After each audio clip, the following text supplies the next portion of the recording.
Okay. Yeah, due to Celeste not being able to be here today, I will do the little introduction of Dr. Zhanna Sarsenbayeva, a Doreen Thomas Research Fellow at the HCI group in the School of Computing and Information Systems. Zhanna is a multi-award-winning researcher. She has a bachelor's degree in computer science from UCL in the UK. She has a master's in computer science from the University of Oulu in Finland. And she has a PhD in computer science, HCI, from the University of Melbourne. And she has won over 14 awards, as far as I know, Google Fellowships, Outstanding Student Awards for her work in ubiquitous computing, with which special focus on accessibility and situational impairments. She's well known in our community for her work. Big names have addressed her, contacted her, and like working with her. So we're all in very much for a treat here today. When Zhanna updates us on her recent research on accessibility in HCI. And without further ado, Zhanna, the stage is yours. Thank you, Ben, for the introduction. I'm happy to be here. And today I will talk about the accessibility research in HCI. So when we talk about technology, we use such tasks as clicking, pointing, and dragging, which are fundamental to interact with the technology. And most of us take them for granted. We use our abilities like vision, hearing, motor skills to perform these tasks. However, these tasks can be challenging for people who lack one of these abilities, for example. So therefore, when creating technology, it is important to account for accessibility of this technology. Accessibility research enables us to create technology that can be used by all users, regardless of their abilities or age. So accessibility research is inherently interdisciplinary. It combines different disciplines within, such as computer science, health and medical sciences, rehabilitation engineering, psychology even, and most importantly, accessibility research is core to HCI. So within our community, we have such publication venues as CHI, Assets, and T-Access, which accept work conducted within the accessibility domain. So CHI is our flagship conference, Assets is a flagship conference in accessibility, and T-Access is a respected journal that stands for Transactions of Accessible Computing. And since the technology is constantly improving and evolving, accessibility research is also constantly improving and growing and evolving.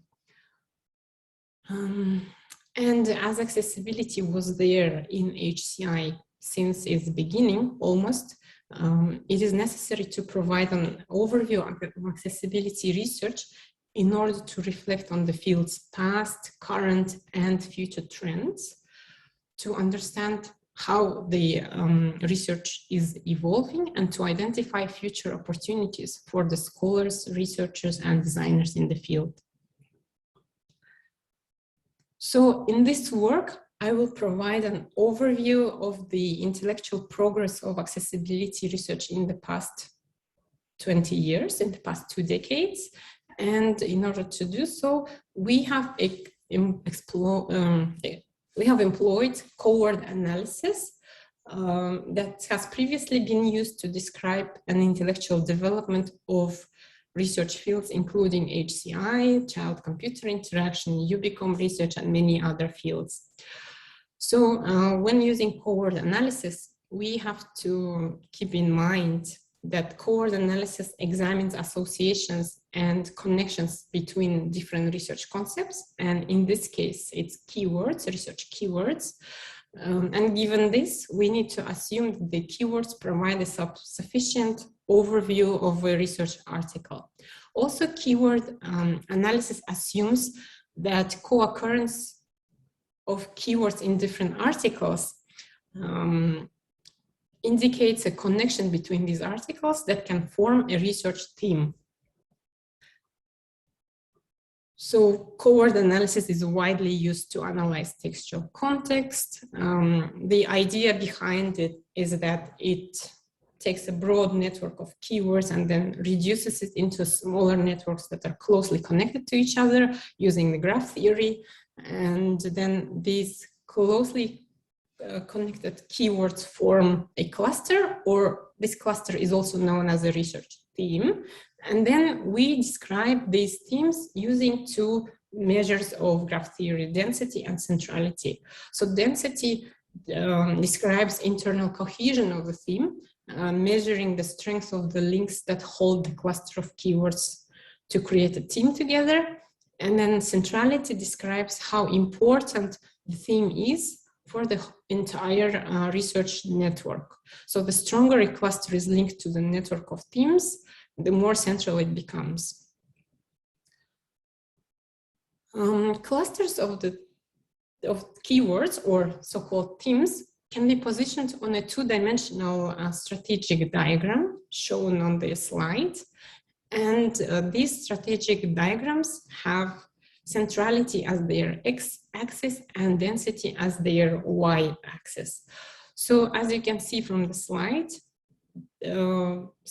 strategic diagrams have 4 quadrants, and the location of the theme on a quadrant can actually tell us about the theme itself and describe its development and intellectual progress within the research area. So quadrant 1, as you can see, contains the topics, the themes that have high density values and high centrality values. And these themes are internally coherent and are central to the research network. So most of the times in this quadrant, we see the themes that are central and developed and are the motor themes of the research area. So if we look at the quadrant 2, it contains themes with high density but low centrality values. So this means that the themes in this quadrant are internally coherent, but are isolated. So they're not very strongly linked to the entire research network. So most of the times the themes that we see in this quadrant are developed but isolated, and we find specialized field themes in this quadrant.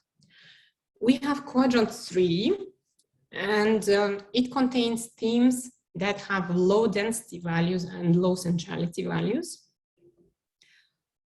And most of the times, these themes that show up in this quadrant are neither internally coherent nor have they strong links to the research network. So usually quadrant 3 holds themes that are either emerging or declining. These themes are peripheral and underdeveloped. And finally, in quadrant 4, we have themes that have low density values but high centrality values, indicating that the topics within this quadrant are weakly structured and underdeveloped. However, they are central to the entire research network. So these themes have a potential to gain considerable significance within the entire research network with the development of time. So in order to do this analysis, we have collected full papers published at the ACM Digital Library in conference assets and CHI, and also transactions of accessible computing in the time period of between 2001 and 2020. So while we considered all of the papers published at Assets and T-Access, we had to perform some filtering for CHI publications to make sure that we focus only on the papers that address accessibility at CHI. So from these 1,396 full papers, we collected 3,242 author keywords, which we then, me and my co-authors, manually revised and grouped under a unified keyword. So to give an example, if there was a keyword blind children, blind people, blind or visually impaired in 3 different articles, we combined all of these 3 words under one unified keyword which was blind or visually impaired. So following this strategy, we ended up having 242 unique keywords for decade 1 and decade 2. And after performing a power law analysis, we identified a threshold of the number of keywords that can be used in decade 1 and in decade 2. So for decade 1, we used 92 keywords covering 95% of the papers. And for decade 2, we had 77 keywords covering 98% of the papers. So once we performed the analysis of these keywords, we had a strategic diagram for the decade 1, as you can see.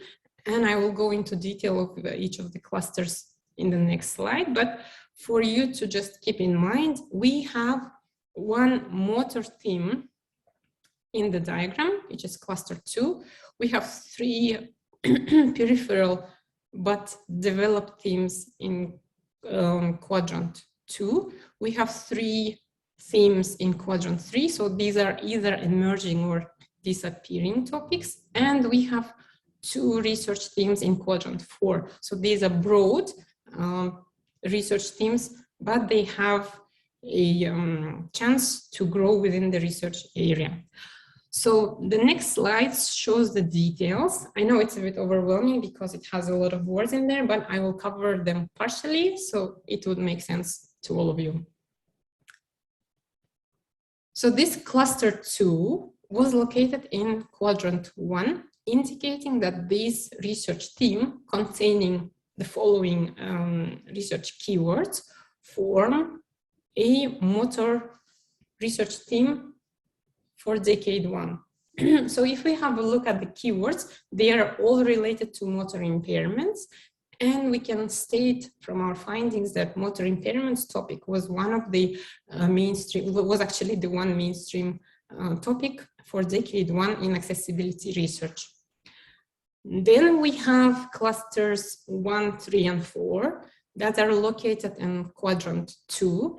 And these research themes are peripheral, but coherent. So it means that there exists work on these topics, but they're specialized, basically.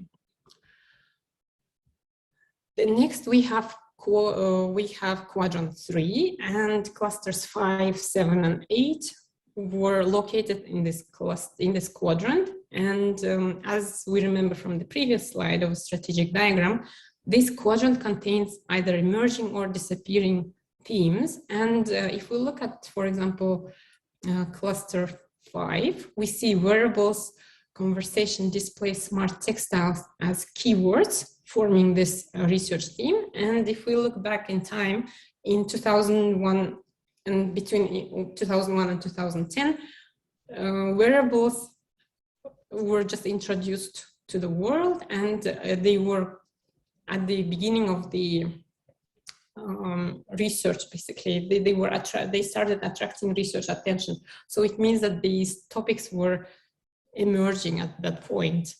And then finally, we have these 2 clusters, cluster 6 and cluster 9, located in quadrant 4, which shows that these topics are broad, but have a potential to grow within the research network and to gain significance. And I would like to point your attention to this keyword here, blind and visually impaired.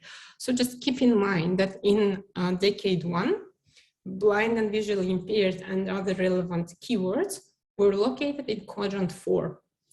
So they were broad, the work has not been done enough yet in the topic, but they were central to the research area. So then we did this similar thing for the keywords for decade 2. And we have identified that in this decade, we actually have 3 topics that are mainstream topics of research field. We have 2 topics located in quadrant 2. We have 1 topic that is either emerging or disappearing, and we have 3 clusters here that are broad but can gain significance within the research area. So again, I will show a similar table, but this is for decade 2. And if we look at the mainstream topics of decade 2, we can see 3 clusters, cluster 1, cluster 3, and cluster 5. And if we read out the words, the keywords that are there, so we can see that the cluster 1 has still the keywords related to motor impairments. And it means that this topic of motor impairments and other related keywords is a mainstream topic for the second decade too, but new keywords have been introduced in there, such as older adults and gestures. They were not there in decade 1. And as I asked you to pay attention to this blind and visually impaired keyword, we can see that it has changed its position from being in cluster 4 in decade 1 to moving to cluster 1 in decade 2. So it means that this topic has gained significance within the research area and became a mainstream topic. And then third cluster, that is a mainstream topic, indicates different interaction modalities. And it was also a third mainstream motor topic in decade 2. Then we have these 2 clusters, cluster 4 and cluster 8, that are located in quadrant 2. And these are the topics that are isolated, specific research areas, but they are coherent. And internally, they are coherent, and they have developed research literature in them. So then quadrant 3 contains the second cluster, which contains the words such as artificial intelligence, quantitative research, visualization, camera, non-visual, and computer vision. And most likely that these research, these keywords and this research area is on the rise at this stage within the accessibility research. And finally, we have 3 large clusters that are located in quadrant 4. And as we remember from strategic diagrams, these research teams are strongly linked to the entire network and have a high chance of becoming an important and mainstream research themes in the future, as it happened to the blind and visually impaired topic. So then we performed a co-periphery analysis of keyword networks. So a keyword network demonstrates the relationship among different research teams, as we know from from what I've said previously. So we assess the co-periphery structure of the network using the following variables: popularity of the keyword, basically how frequently the keyword was used in the papers, the coreness value, which describes how connected the keyword is to other topics. And this value is measured on the scale between 0 and 1. Higher values indicate better connectedness to other keywords and thus a greater importance for the network. And the third measure is the constraints measure. You can think of these as backbone topics or structural holes. And these nodes, these basically constraint keywords, indicate how this value constraint shows how connected the keyword is to other distinct keywords. So if you can think of this constraints as a node within the research network of keywords, and if this keyword is removed, we get a structural hole, so the network breaks apart. So this is an inverse value, also measured on the scale between 0 and 1, and lower values indicate better connectedness. So this contains the top 10 keywords for both decades, and I've put them together for you to see how there was a change in the popularity of topics, in the core topics, and the backbone topics throughout the 2 decades. So we can see that although some of the keywords remained the same within the same column throughout the decades, there was a shift in core topics, shift in popular topics, and shift in backbone topics overall. So based on our results, we can see a shift in research themes. And for example, even the fact that there was only one motor theme in decade 1 and there were 3 motor themes in decade 2 indicates that the research interests have grown and other topics have gained more attention, and a lot of work was done and performed on 2 more additional research areas within the field. Our findings also show that some keywords remained static throughout the decades and did not change their position within the strategic diagrams. So one of the keywords is deaf or hard of hearing, and all of the related keywords to this research area.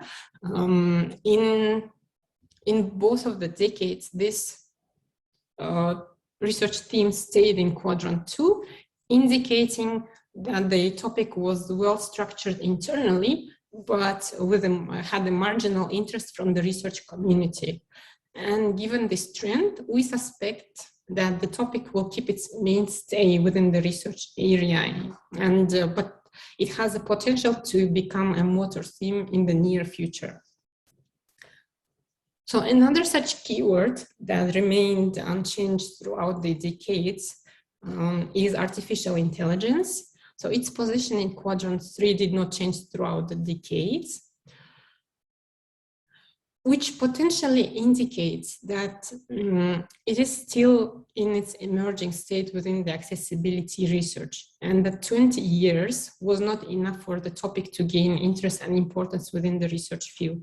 However, given the current trend that artificial intelligence is attracting a lot of attention of HCI research in the past years, we argue that this topic will gain its significance and will become a motor theme very soon. So based on our analysis, we also predict that such topics as affective computing, cognitive impairments, design and co-design of technology will be motor topics of accessibility research in the near future for different reasons. So if we talk about affective computing, both affective computing and accessibility research have some converging goals. For example, in accessibility research, people with neurodevelopmental disorders or people who are blind or visually impaired have difficulties understanding emotions of other people. Accessibility research aims to provide technological solutions to assist such users by providing them emotional context. Affective computing, on the other hand, aims to equip robots or other technological devices, computational agents with social-emotional skills, and aims to create technology that also provide emotional context. So in this sense, both accessibility research and affective computing can complement each other. If we talk about cognitive impairments, cognitive impairments research is gaining an increasing interest in the HCI community in the past few years. And also given the trend that mental health problems have been exacerbated by the COVID-19 pandemic and other issues that are happening in the world at the moment, there is a high chance that the topic of cognitive impairments will become one of the motor themes of accessibility research quite soon. And then when we talk about design and co-design technology, we suggest that it is important and crucial to involve users from the representative groups to participate in creation of accessible technology to address their needs, because in order to create technology for someone, we need to know the user. For this reason, we argue that the user representation in experiments will increase. And we also argue that it is important to teach accessibility in the university curriculum, for example, because it will help us to build a stronger community of accessibility research and designers that will push the field forward. So these are not all the findings from this work, but I just partially covered them. They are presented and in the paper that is currently under review. But if you are interested in this research area or have other questions, please reach out to me. I'll be happy to discuss. You can reach to me through Slack or email, and just feel free to discuss. And so I have talked about trends of accessibility research as a whole, but now I would like to focus on methodological standards of accessibility research on motor impairments. So motor impairments is a widely prevalent diagnosis. 15% of the world's population suffers from motor impairments. This includes essential tremor, Parkinson's disease, spinal cord injuries, and so on and so forth. So the list is quite big, and the population, it's a very big part of the world's population. And as we know, people with permanent impairments have a higher dependence on technology, because technology provides them with the support for personal and professional communication. It helps them to control their environment with all the smart devices being introduced recently, helps them to maintain their mobility, and gives them access to the services they usually don't have access to.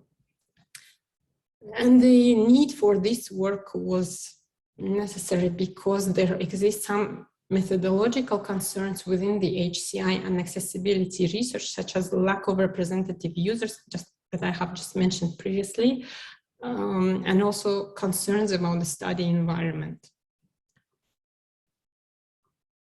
So to provide an overview of the methodological standards that currently exist in this research area, we performed a systematic literature review of publications on accessibility research published between 2000 and 2020.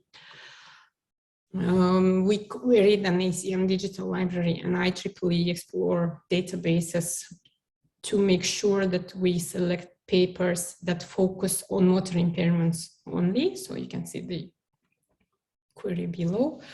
And after doing all the filtering, manual checking, I had around 990 papers, I think, in total that this returned. So we focused on the full papers only. And our final data set contained 177 full papers focused on motor impairments. And these 177 papers reported to 128 user studies.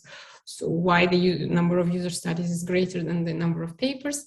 Because some papers had more than one study reported. They would do several consecutive studies within one paper. So to analyze these studies, we have considered the following parameters: type of the study, technology used in the study, baseline details, participant details, sample size, and study environment. So first, we looked at the number of studies conducted throughout the years, and we can see from the graph that a large portion of studies, if we talk about numbers, it's 79 out of 228, was conducted in a laboratory environment. 59 studies, which is around 26%, were field studies, and sadly, 90 studies, the remaining 90 studies, do not explicitly state where the study was conducted. So, of course, from reading the paper, a reader can infer if the study was conducted in a lab or in the field settings, but it was not explicitly stated, and it's actually a bad practice, because in order for the studies to be replicated, especially in HCI research, we need to know as many details as possible. So then we looked at the device prevalence in the studies throughout the years. And as you can see from the graph, the number of desktop studies, the number of studies that use desktop as their study device has decreased significantly in the past 5 years, whereas the number of wearables and tablets have increased. So this is an interesting trend, and it actually indicates that we're moving from within the accessibility research on motor impairments, we're moving from desktops to mobile devices. So if we talk about the baseline details, 54%, more than half of the studies did not report a baseline, or the baseline was not applicable. So these would be the studies that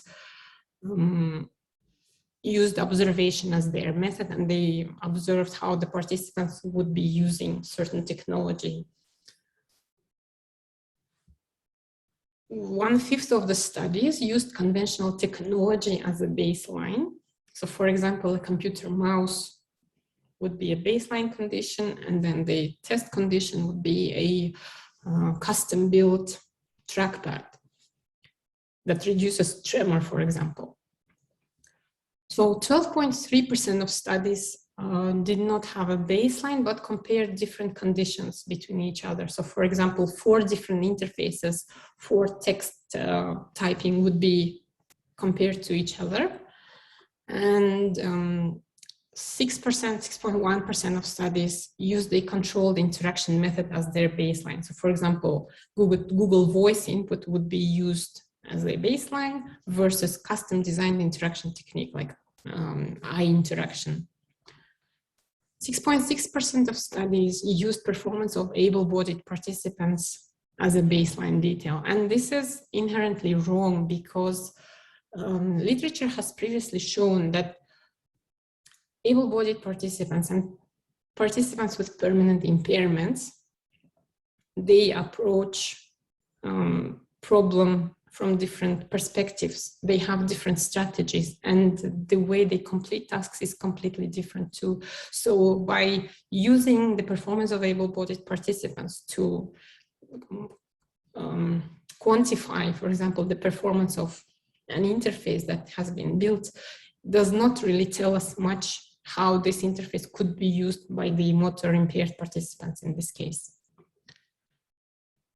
So if we talk about participant details, the average number of participants throughout the studies was equal to 15, with a standard deviation of 25 and median of 10.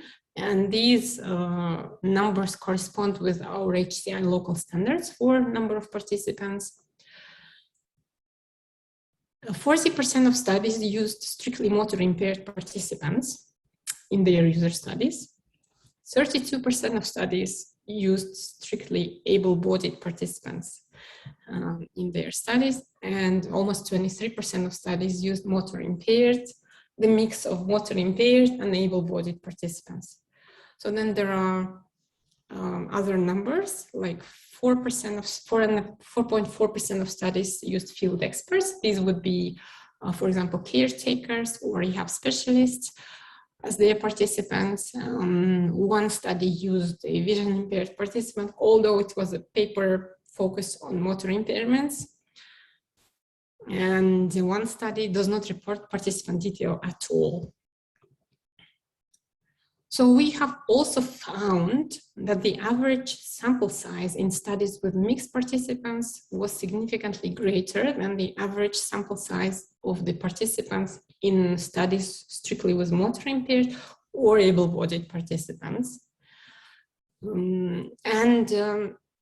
Because participating in a study takes time, takes effort, we tend to compensate our participants for their participation. We usually give out either vouchers or some type of compensation in HCI research. And from these 228 studies, 82% of them did not provide details of study incentives. So it was impossible to infer from the papers if they provided any type of compensation to their participants. And that's quite disappointing.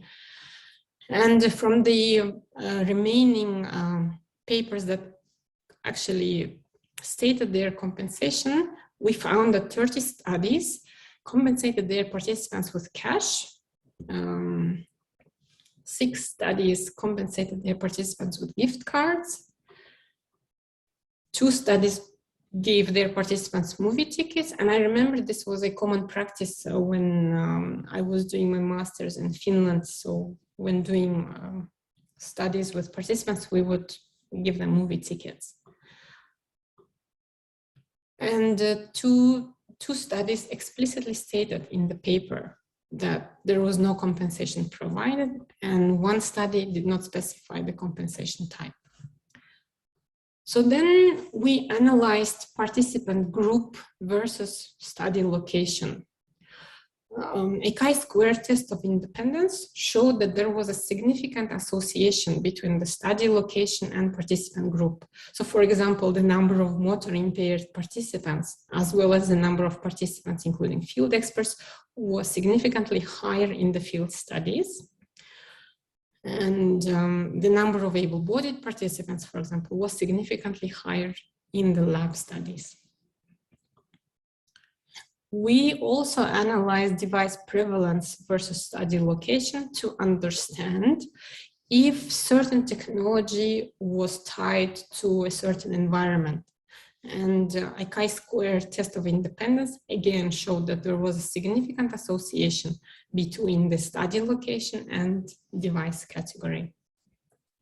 So our results show that desktop with an eye tracker, for example, are more expected to be in the laboratory settings, whereas equipment defined as other is expected to be used in the field studies. So this is not a surprise because eye trackers are mostly for the labs. People in their daily life do not buy eye trackers for fun unless they do research on it. So, and then when I talk about the other devices category, I need to mention that in this category, we placed wheelchairs. We also put motion tracking devices in this category and game consoles. So of course, in the field environment, which is mostly either the care centers or participant homes, people tend to use the devices that are there in their homes. So next, based on our findings, we provide future directions of accessibility research on motor impairments. So we argue that a better understanding of representative users, their capabilities, their needs and challenges they face when using certain technology can help us develop accessibility, can help us develop accessible technology from both research and technological perspectives. We also argue that participating in the studies and completing study tasks might cause fatigue on users of all abilities, with a stronger effect on users with permanent impairments.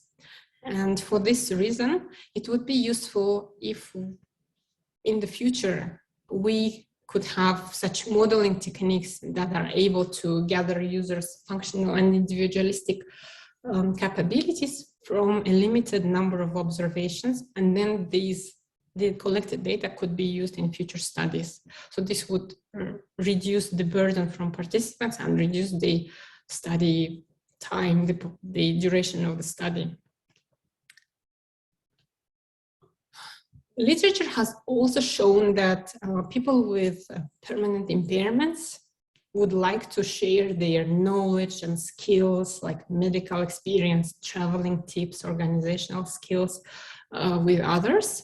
And then for this reason, we argue that when designing for people with disabilities, the technology should focus on abilities of these users to empower them, to leverage their strengths and capabilities. And finally, as interfaces become more and more sophisticated, it is more likely that in the future, the configuration options will increase even more than they are currently there. And because individualistic characteristics of people vary significantly, we're all different. It is important to remember when designing accessible technology that there is no one-size-fits-all approach. So for this reason, it's important to account for personalization and individualistic characteristics of users when creating accessible technology in order to address unique needs and abilities of that certain user. So these were also some findings from the paper that is currently under review. We should actually hear from them very soon. But if you have questions or would like to discuss, I'm happy to join, and please reach out to me through Slack or emails. And I think this brings me to the end of my talk, and I would be happy to take questions now. Thank you. Thank you very much, Zhanna. Give it up, everyone. Yeah, we're open to questions. Wally already posted one on this in the chat. So, but let's go with raised hands, questions directly first, if there is anyone. I can address Wally's question first. So in the chat. Sure. Yeah, so Wally is asking, does the shift away from desktop to mobiles reflect HCI in general? Yes, I think it reflects HCI in general, but it's quite interesting that because, so in HCI, we account for accessibility of technology, and then this shift is also being demonstrated in the accessibility research too. Should I stop sharing the slides? Sure. Yeah, I think it's okay. I have another question, if that's okay. Sure. Thanks, Zhanna. That's really, really interesting. It's fascinating to hear about this this methodology to analyze the discipline. And I have loads of questions to ask you about the analysis, but I've got a different kind of question that I might put to you. And what I was thinking, I'm thinking mainly of your first study. I couldn't help comparing what you're doing with a kind of grounded theory or thematic analysis, or indeed a traditional literature review. And I mean, both of them are inductive things, right? So you're taking the data and you're looking for patterns, and then you're pulling at these things at a higher level.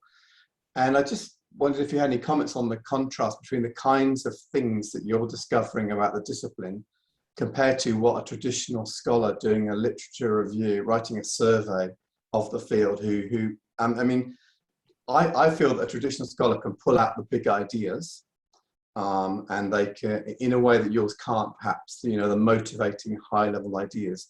But it's interesting, but I can see that your kind of analysis and then this kind of analysis pulls out something else that's really interesting about the surface structure of the comparison of studies. Have you thought about this comparison, and what do you think is the value in this kind of approach? So thank you, Wally.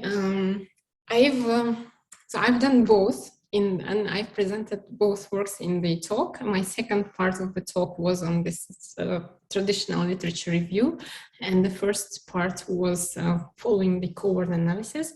What I didn't really compare them to each other, but I would basically say that when we did the cohort analysis, it was a lot of preparation before actually running the cohort analysis itself. So it was about selecting the right papers first. So a lot of meticulous work was involved at the beginning.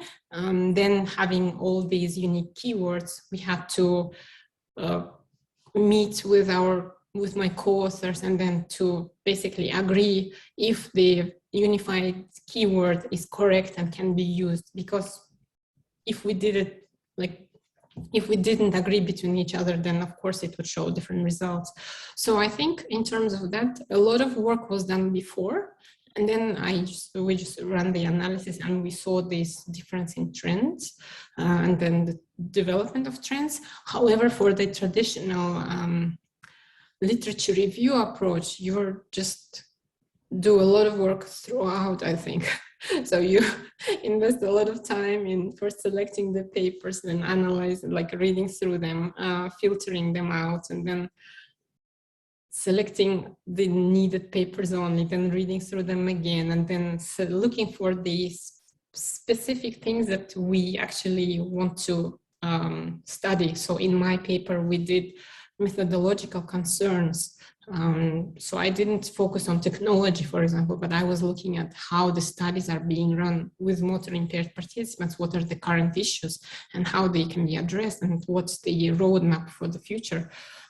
So yeah, I think cohort analysis employs a lot of work at the beginning and has to be very well done, agreed, and then running the analysis itself actually speeds up things, but then we can see things that we didn't plan to look for. But in the traditional literature review, we tend to search for things that we want to find. So that would be my answer. Thank you. Cool. Jenny has a question. Yes, thank you. Thanks, Zhanna. That was really interesting. So my question is, I guess, what's next for this work? So it's a really thorough process of mapping the field and looking at what's been happening in accessibility research. And I'm wondering if this was a starting point for you in this area, and what are you planning to do next in this work? Yes, thank you, Jenny. So the reason why I did these two works was because I'm an early career researcher in the field. So of course, previously I've done accessibility work, but I was mostly focusing on situational impairments. And then in my academic career, I wanted to shift my focus on permanent impairments and to basically shift the focus. And because I didn't know what has been done there in the field, I thought, okay, I need to have an overview. I need to see this roadmap, what can be done next. And that's why I conducted these two works. For me personally, I'm still deciding. But yeah, definitely, I am interested in merging affective computing and accessibility research and looking, like trying to create technology that would involve both of the research teams. So that would be my personal interest. Thank you.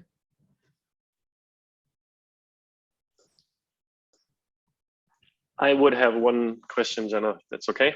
Sure. Okay. I'm very intrigued by this concept of structural holes. Can you talk a bit about this? I don't know if this is a big thing, but it sounded like it stood out from the presentation of the results. So yeah.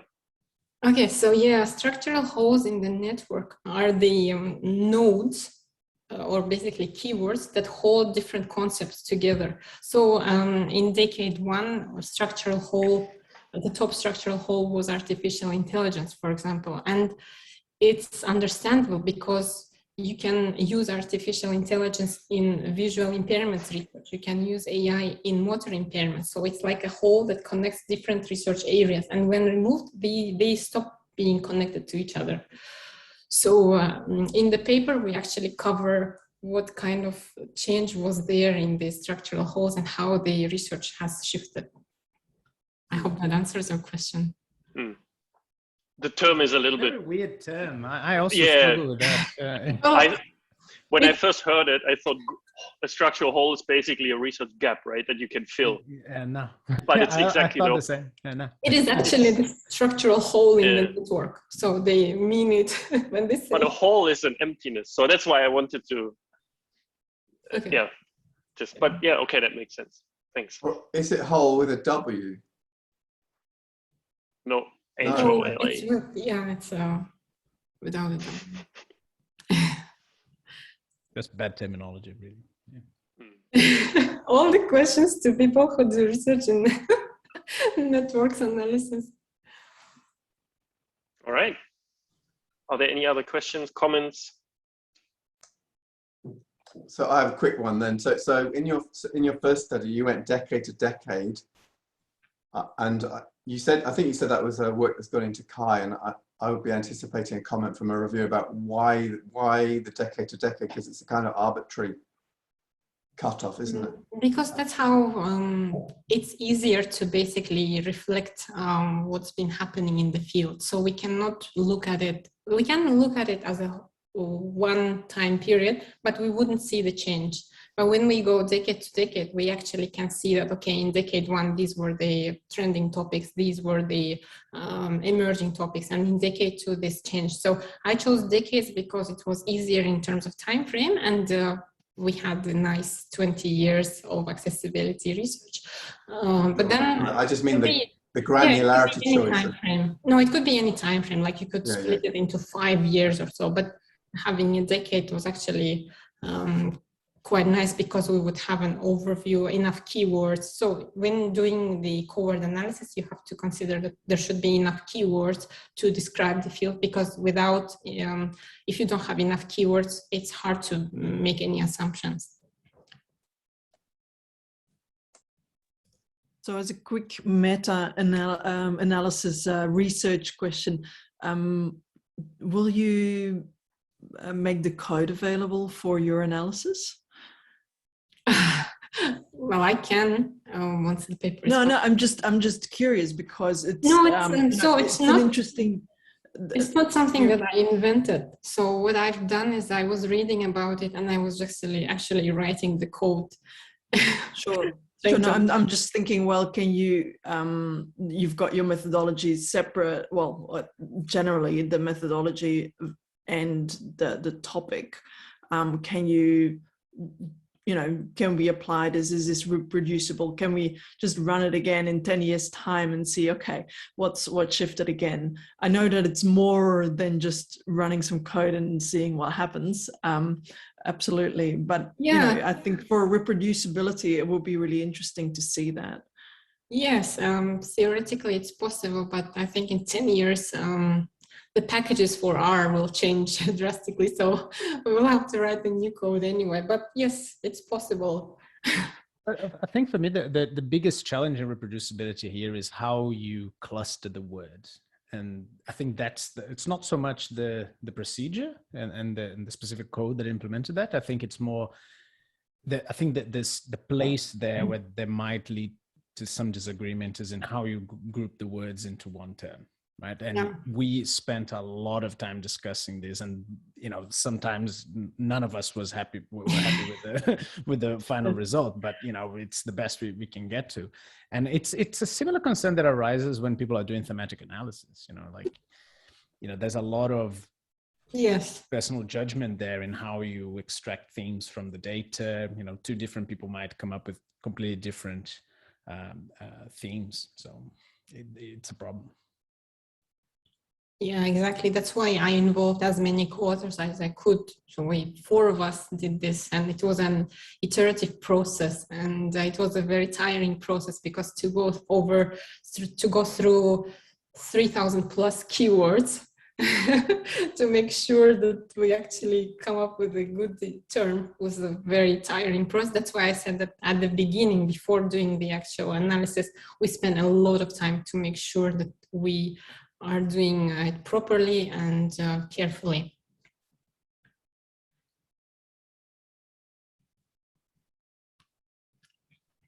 Good times. Everyone remembers the day.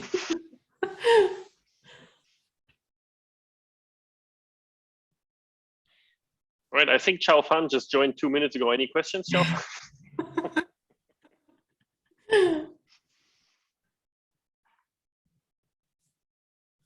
All right. I think we're perfect. On time, all questions answered. Everybody's happy. Thank you so much, Zhanna. Thank you very Fantastic much. talk. Thank you. Great. Amazing work. Thank you very much. Thanks for joining.